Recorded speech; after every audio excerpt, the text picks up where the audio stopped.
Assalamualaikum warahmatullahi wabarakatuh. Perkenalkan, nama saya Rosita Rahmawati dari Prodi PGSD dengan NIM 202180108, ingin mempresentasikan peta konsep saya berjudul struktur jaringan tumbuhan. Kali ini saya akan menjelaskan struktur tumbuhan. Jenis jaringan pada tumbuhan. Yang pertama, jaringan meristem. Jaringan meristem atau jaringan embrional adalah jaringan yang sel-selnya aktif membelah diri secara mitosis. Berdasarkan asal terbentuknya, jaringan meristem dikelompokkan menjadi dua macam, yaitu jaringan meristem primer dan meristem sekunder. Meristem primer adalah jaringan meristem pada tumbuhan dewasa yang sel-selnya membelah aktif, sedangkan meristem sekunder berasal dari sel-sel dewasa yang berubah sifatnya menjadi sel-sel meristematik. Sel-sel meristem sekunder berbentuk pipi atau prisma dan memiliki vakula yang besar di bagian tengahnya. Contoh adalah kambium dan kambium gabus atau phloem. Berdasarkan posisi pada tubuh tumbuhan, jaringan meristem dapat dibedakan menjadi tiga macam, yaitu meristem apikal, meristem interkalar, dan meristem lateral. Meristem apikal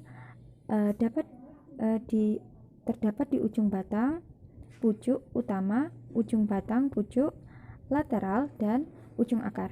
Meristem apikal menyebabkan pemanjangan batang dan akar yang disebut dengan pertumbuhan primer.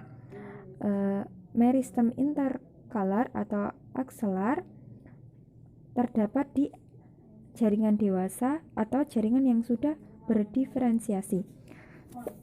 Meristem lateral terletak memanjang sepanjang permukaan batang atau akar. Contohnya kambium pembuluh atau kambium vaskular dan kambium gabus atau phloem. Jaringan permanen atau jaringan dewasa. Jaringan permanen adalah jaringan yang berasal dari pembelahan sel-sel meristem primer ataupun sekunder yang telah berdiferensiasi atau mengalami perubahan bentuk sesuai dengan fungsinya. Berdasarkan fungsinya, jaringan dewasa atau permanen dibedakan menjadi 4 macam, yaitu jaringan pelindung atau epidermis, jaringan dasar atau parenkim, jaringan penyokong, jaringan pengangkut, dan jaringan sekretori. Jaringan pelindung atau epidermis. Jaringan epidermis adalah jaringan yang tersusun dari lapisan sel-sel yang menutupi permukaan organ tumbuhan seperti akar, batang, daun, bunga, buah, dan biji. Sel-sel inisial epidermis sebagian dapat berkembang dan bermodifikasi menjadi alat-alat tambahan lainnya yang disebut dengan difrat epidermis seperti stomata, trikoma, emergenisa, spina, sel kipas, sel kresik, Feldman, dan litokis. Jaringan dasar atau parenkim merupakan jaringan yang terbentuk dari sel-sel hidup dengan struktur morfologi yang bervariasi, sedangkan jaringan penyokong atau penguat adalah jaringan yang menunjang bentuk tubuh tumbuhan. Ciri-ciri jaringan penyokong yaitu memiliki dinding sel yang tebal dan kuat serta telah mengalami spesialisasi pada sel-selnya. Berdasarkan bentuk dan sifatnya, jaringan penyokong dapat dibedakan menjadi dua macam, yaitu jaringan kolenkim dan sklerenkim. Selanjutnya, jaringan pengangkut adalah jaringan yang pada tumbuhan tingkat tinggi yang bersifat mengangkut air dan garam-garam mineral serta zat makanan hasil fotosintesis. Jaringan pengangkut pada tumbuhan yaitu xilem dan phloem. Yang terakhir ada jaringan sekretori, yaitu merupakan sekumpulan sel yang berfungsi menghasilkan suatu zat. Pada tumbuhan terdapat beberapa macam jaringan sekretori.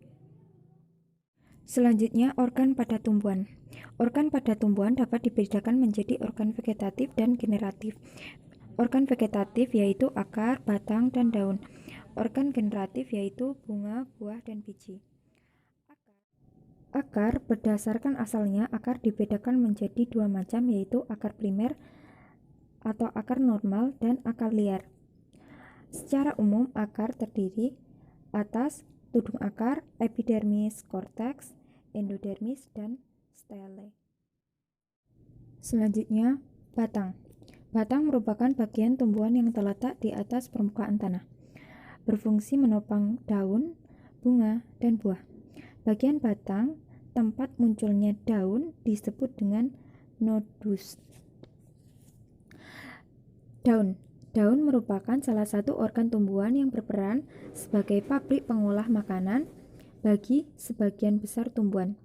Daun dapat dibedakan menjadi dua tipe, yaitu dorsiventral dan isobilateral. Bunga adalah alat reproduksi seksual pada tumbuhan berbunga. Pada bunga terdapat organ reproduksi, yaitu putik dan benang sari.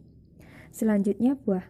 Buah merupakan organ pada tumbuhan berbunga yang merupakan perkembangan lanjutan dari bakal buah atau ovarium. Biji. Biji adalah bakal biji atau ovulum dari tanaman berbunga yang telah masak. Terima kasih telah menyaksikan video presentasi dari saya. Bila ada kesalahan, saya mohon maaf. Wassalamualaikum warahmatullahi wabarakatuh.